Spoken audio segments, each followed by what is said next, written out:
欢迎来到新兴消息频道，请订阅频道，所以大家不要错过当天最热门的新闻。我们今天的时事通讯包括以下内容：奔跑吧最新一期强行煽情引争议，粉丝因镜头问题为白鹿叫屈。跑男首播收获了不少赞誉，然而谁能想到仅只过了一期，节目组的老毛病就又犯了。最新一期跑男中，不仅剪辑稀碎、胡乱打光，甚至还被网友吐槽强行煽情。这一期的主题是木偶剧本，嘉宾们纷纷化身木偶，并通过一系列有趣的游戏和挑战来展现传统文化的魅力。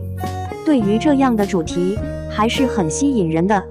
然而，谁能想到，节目组在最终节目呈现的时候却有些支离破碎。本来是最精彩的推理部分，也被剪辑得乱七八糟，很多关键性的线索和推理过程几乎都是一剪没。不少网友吐槽，跑男不撕名牌我们忍了，后来搞推理我们认了，怎么现在连推理都没有了？这真的是一而再再而三的挑战观众底线啊！而这一期节目的打光也被不少网友吐槽是死亡打光，整期节目的画面都比较暗，给人一种阴森森的感觉。节目的打光更是一会过度曝光，一会黑的不行。总之，就是给人一种粗制滥造的感觉。最让人受不了的就是，在节目最紧张刺激的环节时，却突然煽情，这让很多网友直呼受不了。尤其是嘉宾们为了配合节目组，纷纷流泪的场景，真的让人看着很不适，更觉得智商受到了侮辱。尤其是节目强行煽情、强行上价值的手法太过生硬和刻意，更是让很多网友不买账。当然，最让网友也是粉丝不满的就是白鹿的镜头时长。有不少粉丝纷纷发文声讨节目组区别对待白鹿，觉得跑男是因为白鹿才又火起来的，凭什么就给白鹿那么少的镜头，而搞了一个周深特辑。更有粉丝对白鹿在跑男中出现的镜头时长做了统计，发现白鹿录制了2天，最后出镜只有1分58秒，这让白鹿的粉丝彻底炸了锅，纷纷表示心疼白鹿，他这么努力却得不到应有的待遇。更有粉丝纷纷跑到官博下留言，要求节目组还白鹿一个公道，给白鹿该有的待遇。其实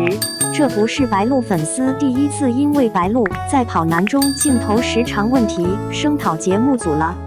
在去年跑男播出期间，白鹿的粉丝就因为镜头时长问题以及谁更扛收视的问题，与当时跑男团的另一位女 MC 的粉丝交流了起来。所以这可能真的不怪粉丝，也有可能真的是节目组自己的问题。如果节目组可以好好的做节目，努力提高节目质量，尽量做到公平的对待每一位嘉宾，那么粉丝和网友也不会鸡蛋里挑骨头，各种吐槽节目了。奔跑吧格局已定，白鹿接棒杨颖成一姐，范丞丞渐入佳境太惊喜。作为一款开播10年的国民级综艺，过往奔跑吧无疑是带给过我们太多的惊喜。即便是抛开邓超、陈赫等初代跑男团不谈，李晨、郑恺、杨颖、白鹿以及周深、沙溢等全新阵容下的前一季，就曾凭借着趣味性和烧脑度十足的推理游戏，赢得了观众的认可和喜爱。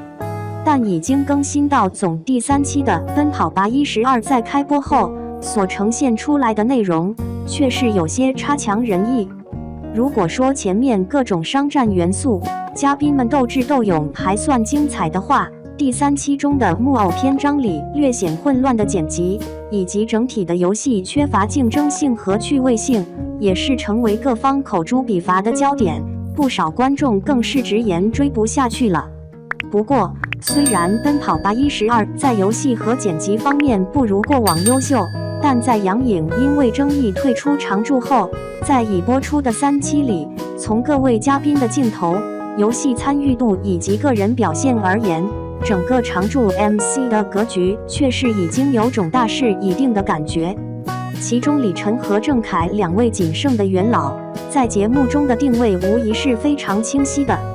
作为节目图腾级的嘉宾，在人气和体能尚不如以往的情况下，两人也是从过往游戏环节里的主力，逐渐成为了节奏把控、照顾嘉宾的工具人。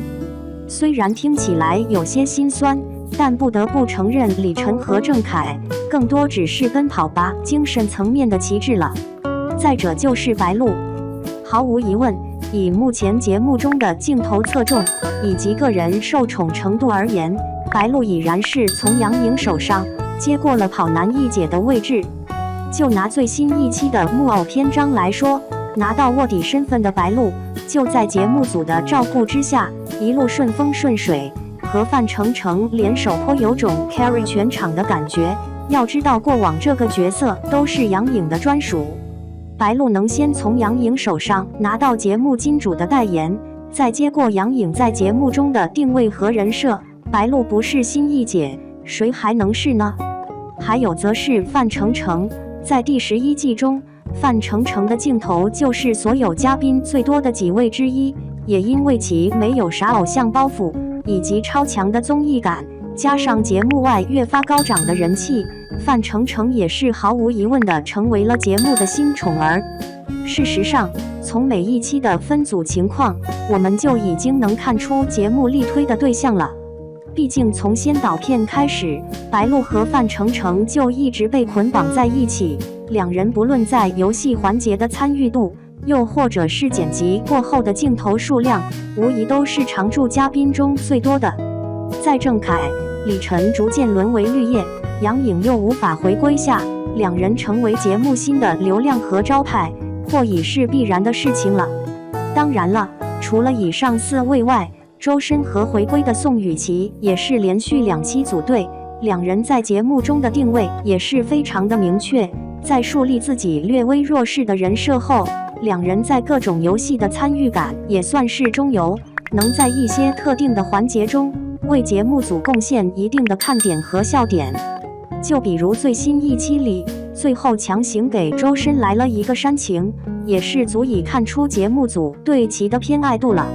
而沙溢以及刚刚加入的张真源的话，前者沙溢继续充当搅浑水的角色，张真源则还没有完全展现出自己在游戏环节的 carry 能力。待到后期节目更为深入的情况下，张真源或也将拿到脑力担当的角色。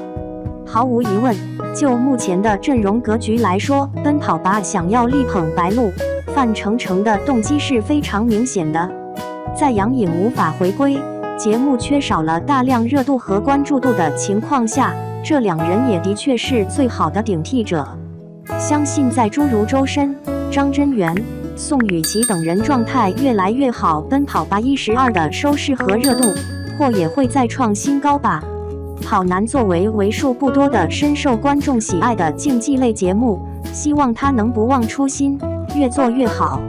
对此，大家是怎么看呢？欢迎私信留言，我们一起交流。